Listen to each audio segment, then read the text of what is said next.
पीछे तो रास्ता सारा ही सही था, ये खराब पैच आया, यहाँ से आगे रास्ता खराब शुरू होता है। और अगर आप भी प्लान कर रहे हैं इसी दिन अपनी गाड़ी पे कलाम वाली स्वाद जाने का, लेकिन बिल्कुल भी आइडिया नहीं कि बहरीन से कलाम तक रोड कंडीशन कैसी है, कलाम से आगे माहौरन तक अपनी गाड़ी अब जाती है या नहीं, और इसके अलावा मैं आपको एक लेक भी दिखाऊंगा जहाँ पे कलाम जाने वाले 99% टूरिस्ट जाते नहीं है। तो अगर आप भी प्लान कर रहे हैं इसी दिन अपनी गाड़ी पे कलाम वाली स्वाद जाने का, तो ये वीडियो आपके लिए।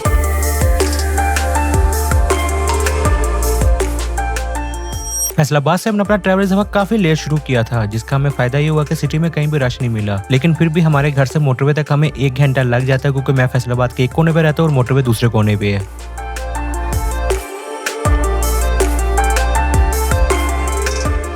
मोटरवे पे स्पीड लिमिट वापस से नॉर्मल कर दी है, तो पापा मोटरवे पे अच्छी स्पीड मेंटेन कर रहे थे और कब कलर कार आ गया हमें पता भी नहीं लगा।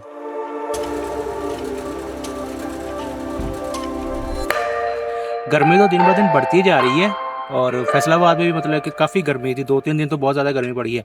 आप लोग किस एरिया से वीडियो देख रहे हैं, मतलब किस सिटी से देख रहे हैं और गर्मी कैसी है मुझे कमेंट में लाजमी बताएगा। अब यहाँ पे लंबा ब्रेक नहीं लेंगे, बस पापा चाय बना रहे हैं, चाय पी लें तो फिर अपना सफ़र आगे कंटिन्यू करते हैं।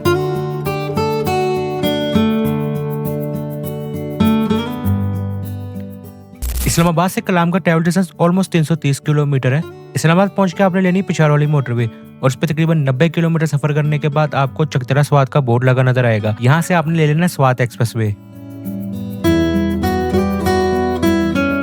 ये स्वात वाली मोटरवे भी काफी ज्यादा खूबसूरत है और ये चकदरा के पास जाके एंड होती है।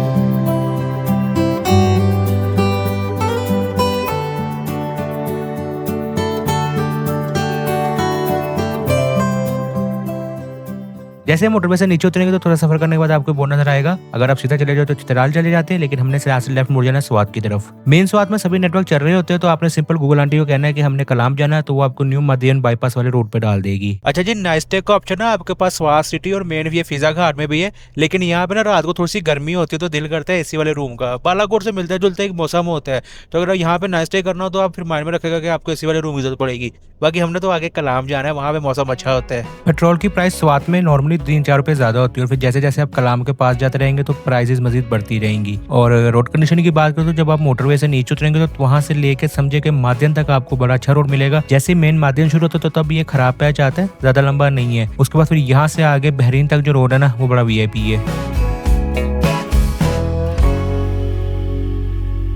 अच्छा जी, नाइस्टे का ऑप्शन ना आपके पास बहरीन में भी है और यहाँ पे ना रूम में हल्का सा पंखा चलाना पड़ता है रात को। हाँ, अगर बारिश वगैरह हो तो फिर मौसम काफी अच्छा होता है, लेकिन ये कि कलाम में बहुत ज्यादा रश होना तो यहाँ पे रूम जो है ना काफी मुनासिब मिल जाता है और होटल्स के काफी सारे ऑप्शन है। बाकी रश मिलता है आपको यहाँ पे, तो इसका थोड़ा सा आपने माइंड में रखना है। बाकी आगे यहाँ से अपना सफर शुरू करते हैं कलाम के लिए। मेन बहरीन बाजार से कलाम का तकरीबन 35 किलोमीटर ट्रैवल डिस्टेंस बनता है और जैसे बहरीन बाजार क्रॉस करते हो तो उसके बाद रोड का टॉर्चर शुरू होता है। बहरीन बाजार खत्म होते ही एक लंबा सा पैच आता है तकरीबन 1 किलोमीटर का, उसके बाद फिर रोड ठीक हो जाता है। थोड़ा सा सफर करने के बाद अगेन ये दूसरा पैच आ जाता है। कलाम तक आपको इस पे इस तरह के मल्टीपल पैचेस मिलते हैं। आप समझे कि ये 70% रास्ता जो है 65-70% कारपेट है, लेकिन 30% रास्ता जो है ना ये अभी भी टूटा हुआ है। 2-3 साल पहले फ्लड आया था उस वजह से। तो सबसे ज्यादा जो आपको टाइम लगता है ना वो जब आप बहरीन से कलाम की तरफ जाते हैं ना तभी लगता है, क्योंकि बहरीन से कलाम तक ये 10 से 12 पैचेस आते हैं डिफरेंट डिस्टेंस के। कुछ छोटे छोटे हैं और कुछ लंबे लंबे हैं। कार आपकी हर किस्म की कलाम तक जा सकती है, बस जहाँ पे ये टूटे पैचेस आते हैं ना यहाँ पे आपने थोड़ी सी एहतियात करनी है।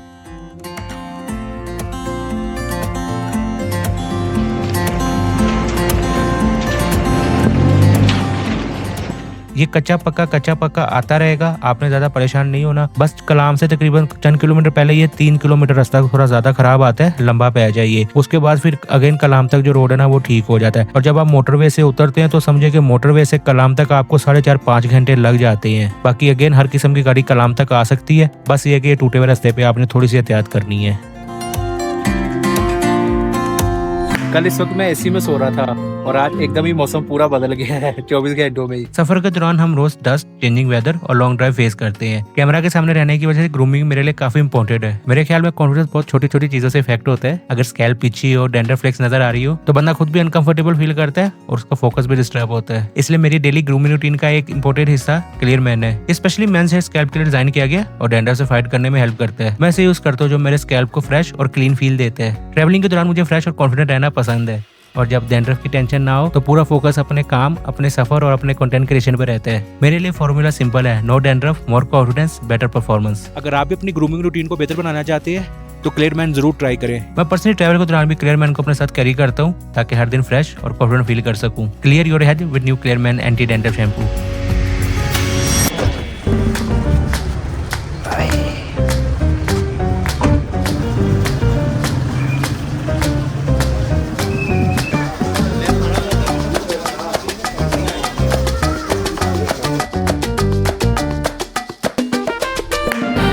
नाश्ते ने हमारा काफी टाइम जाया कर दिया। अभी तक हमने पलूगा पहुंच जाना था, लेकिन एक इतना था नाश्ता कर लिया, सारा दिन ना भी मिला ना तो गुजारा हो जाएगा। मेन कलाम बाजार से माउंटेन लेकर ट्रैवल डिस्टेंस ऑलमोस्ट 35 किलोमीटर है और जैसे ही आप कलाम से आगे निकलते हो तो कलाम फॉरेस्ट आता है। मुझे ये था कि माउंटेन का रास्ता पिछले साल की तरह काफी खराब होगा, तो जो कलाम फॉरेस्ट है वो मैं आपको वापसी पे दिखा दूंगा। तो कलाम फॉरेस्ट से हमने अपना सफर शुरू कर दिया माउंटेन लेक के लिए। जैसे ही उशू स्टार्ट होता है तो यहाँ से आगे फिर मितलतान तक बहुत ज्यादा चढ़ाई है। गाड़ी का ठीक ठाक जोर लगता है। पापा ने गाड़ी यहाँ पे 2 में कर दी थी, तो आपने यहाँ पे थोड़ी सी एहतियात करनी है।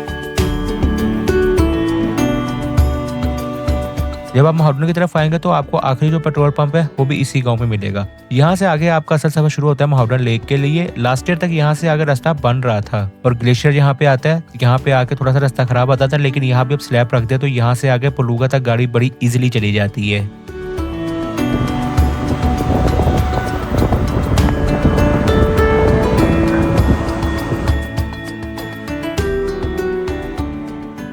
अच्छी बात यह है कि पलूगा से आगे माउंटेन लेक तक जो रोड है ना वो बड़ा बेहतरीन बन गया। बस पलूगा वैली से निकल के ये एक पैच खराब आता है, यहाँ पे थोड़ी सी एहतियात करनी, लेकिन ये छोटा सा, ये 50 मीटर का है। अगर अपनी गाड़ी पे माउंटेन जाना है तो बस आपने कुछ चीजों का ध्यान रखना है। जब आप पलूगा से आगे माउंटेन के लिए सफर शुरू करते हैं तो ये ठीक ठाक चढ़ाई है, गाड़ी का बहुत ज्यादा जोर लगता है, तो अक्सर लोग अपनी गाड़ी यहाँ पे हीटअप कर लेते हैं या फिर वापसी पे ब्रेक फेल कर लेते हैं। तो आपने कोशिश करनी है कि पलूगा से आगे माउंटेन तक गाड़ी का ज्यादा जोर ना लगवाएं और वापसी पे कम से कम ब्रेक अप्लाई करें। आखिरी की चढ़ाई पे अक्सर गाड़ियां जो है वो खड़ी हो जाती हैं। बाकी इस साल मैं कह सकता हूँ कि हर किस्म की गाड़ी आपकी इजीली माउंटेन लेक तक जाएगी। बाकी माउंटेन लेक कैसी लगती है वो आप भी देख लें।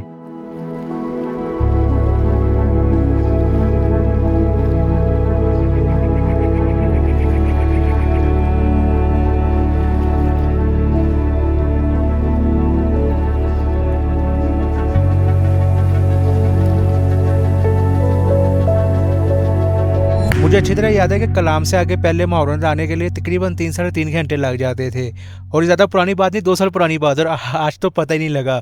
उसके अलावा माहौरन से पीछे भी ना काफ़ी सारे पॉइंट्स आते हैं जहाँ पे आप रुक सकते हैं, लेकिन सब जगहों पे ना फैमिलीज थी, तो फैमिलीज में उतर के मैं कुछ ना फिर वीडियो इतना कंफर्टेबल नहीं होता, मुझे होता है कि किसी की प्राइवेसी खराब ना हो, इसलिए फिर ना मैं इस तरह की जगह ना अवॉइड करता हूँ। तो पीछे आपको काफ़ी सारे पॉइंट मिलेंगे, उसमें एक वाटरफॉल भी आती है, इस तरह के छोटे छोटे पॉइंट्स आपको नजर आते रहेंगे जब आप आएंगे। बाकी नाइस्टेक का ऑप्शन आपके पास यहाँ माउंटेन पे है और पीछे पलूगा में भी, और माउंटेन पे तो आप कैंपिंग भी कर सकते हैं। नेटवर्क अब कलाम में ऑलमोस्ट सभी चलते हैं और माउंटेन पे भी सभी नेटवर्क ऑलमोस्ट चलते हैं। बाकी मैं ना यहाँ से आगे आज से पहले कभी नहीं गया, तो अब आगे जाके देखते हैं कि यहाँ से आगे कहाँ तक जा सकते हैं अपनी गाड़ी पे। माउंटेन वाले रोड पे आप तकरीबन आधा किलोमीटर सफर करें तो उसके बाद फिर ये दूसरा पॉइंट आता है, इसको सैफुल्ला कहते हैं। ये सैफुल्ला और माउंटेन जो है ना, इनकी तकरीबन सिमिलर से लुक है, और बेसिकली ये ना वाटर स्ट्रीम है, लेक इसको मैं नहीं कहूँगा, वाटर स्ट्रीम है। और यहाँ से आगे ना मतलब कि माउंटेन से थोड़ा सा आगे सैफुल्ला है, सैफुल्ला से आगे जो है ना आपका सफर शुरू होता है अगले मतलब अगली जो लेक है या जो वाटर स्ट्रीम है। देखते हैं क्या, मैंने वो आज से पहले देखी नहीं, सिर्फ नाम ही सुना हुआ है। नाइस्टेक और कैंपिंग का ऑप्शन यहाँ सैफुल्ला लेक पे भी है, और माउंटेन पे बहुत ज्यादा रश होता है, लेकिन यहाँ पे अगर आपने कैंपिंग करनी पीसफुल जगह पे तो जो ये सैफुल्ला लेक है ना, ये ज्यादा अच्छा ऑप्शन है।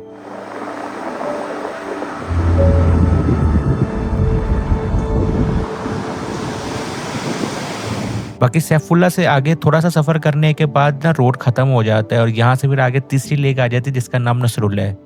रोड तक आपकी गाड़ी आती है, वहां से आगे हम तो जीप ले गए थे क्योंकि हमारे पास 4x4 है, लेकिन आपको शायद 100 मीटर चलना पड़े, ज्यादा नहीं है, मैक्सिमम 100 मीटर या 50 मीटर, इससे ज्यादा नहीं चलना पड़ता वो आखिरी वाली लेक देखने के लिए। और असल जो लेक है वो ये है।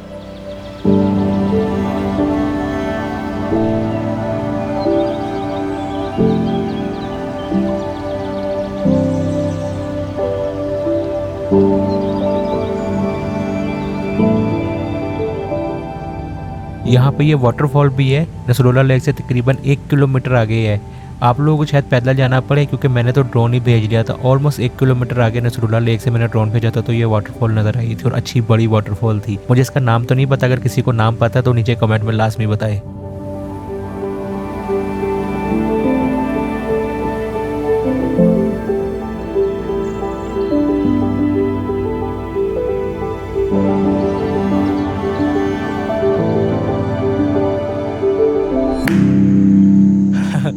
आप लोग जब आएंगे ना तो नसरुल्ला लेक तक आएगा। मुझे लगता था पता नहीं कितना सा सफर है, लेकिन इजी सीन है। और जीप का ये फायदा होता है कि इसको आप कहीं भी लेके जा सकते हो। बिल्कुल आखिरी पॉइंट है ये ना यहाँ पे है चश्मा चश्मा शिफा है, उसके पास ये पॉइंट बना हुआ है। इससे पीछे भी उपलुगा वैली और उससे पीछे भी इस तरह के पॉइंट आपको नजर आते रहेंगे।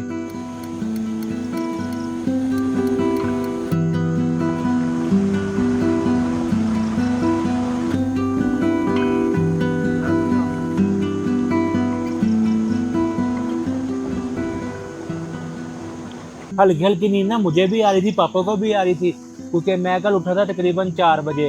आप कितने बजे उठे थे? 4 बजे। हाँ, कल 4 बजे के हम जाग रहे हैं, 5 बजे। तो अब ये है कि तकरीबन ऑलमोस्ट 20 घंटे तो हो गए हैं।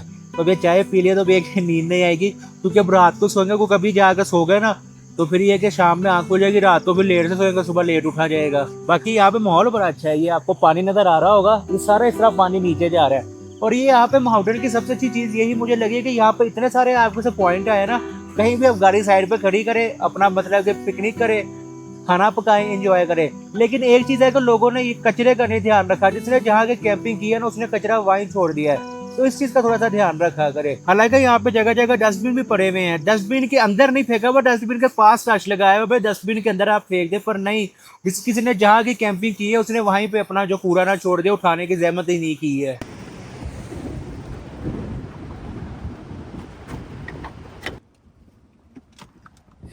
अगर जहाँ पे डस्टबिन आएगी मैं वहां फेंक दूंगा। अगर मैं चाहता तो लोगों की तरह यहाँ पे रख सकता था, गाड़ी में रख लिया। आप लोग भी कोशिश करेंगे कम से कम गाड़ी में रख लें, जहाँ डस्टबिन है वहां फेंक दिया। बाकी कलाम के वेदर की बात करूँ तो जिस दिन मैं गया था उस दिन तो वेदर बहुत अच्छा था। मतलब धूप तो निकली थी लेकिन हवा चल रही थी, इस वजह से गर्मी फील नहीं हो रही थी। लेकिन अगर धूप निकली और हवा रुकी हो तो फिर यहाँ पे दिन में गर्मी फील होती है। शाम के बाद वेदर ओवरऑल काफी अच्छा हो जाता है।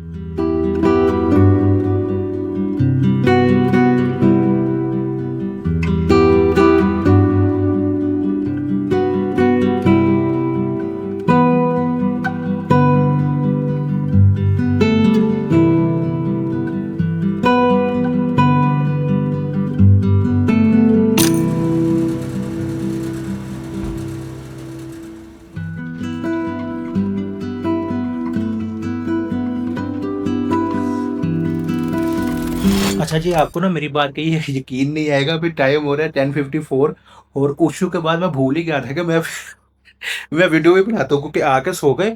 अभी याद आया कि यार वीडियो तो एंड की ही नहीं आज वाली।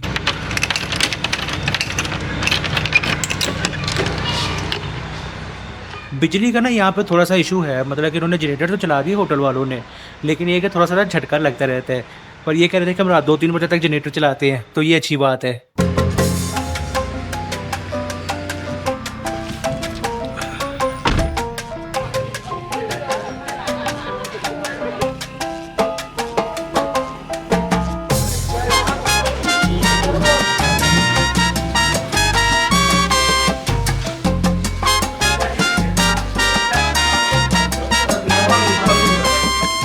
पाकिस्तान में ना इस वक्त टूरिज्म सबसे सस्ता जो है ना मेरे हिसाब से वो कलाम का है। मतलब अगर सुबह हमने अच्छा पेट भर के हलवा पूरी सा नाश्ता किया तो हमारा 600 बना। अभी काबली पुलाव, चपली कबाब, रायता, रोटी उसका 1100 बना। और रूम भी यहाँ पे बाकी एरियाज की निस्बत अब ये लोग के हिसाब से अभी रश नहीं है, लेकिन मेरे हिसाब से ठीक ठाक रश है। उस हिसाब से जो रूम है हमें काफी मुनासिब मिल गया है। मैंने ये रूम लिया है और इस रूम का मैंने 4000 दिया है। गर्म पानी वो कहते हैं 24 आवर, सुबह तो आ रहा था, लेकिन गर्म पानी की सुबह मॉर्निंग में जरूरत पड़ती है। अभी इस तरह का वेदर है, गर्म पानी की जरूरत नहीं पड़ रही है। अच्छा, और वाईफाई भी है और जनरेटर का मैंने आपको बता दिया था। मेन चीजें मैंने सारी बता दी है। अगर मुझसे कोई चीज मिस हो गई हो तो आपने कमेंट में लाजमी पूछ लेना है। बाकी अगर आपने अपनी गाड़ी पर स्कर्टू जाना है, कलाम नहीं आना, तो मैं रिकमेंड करूंगा कि जाने से पहले ये वाली वीडियो देख लेगा।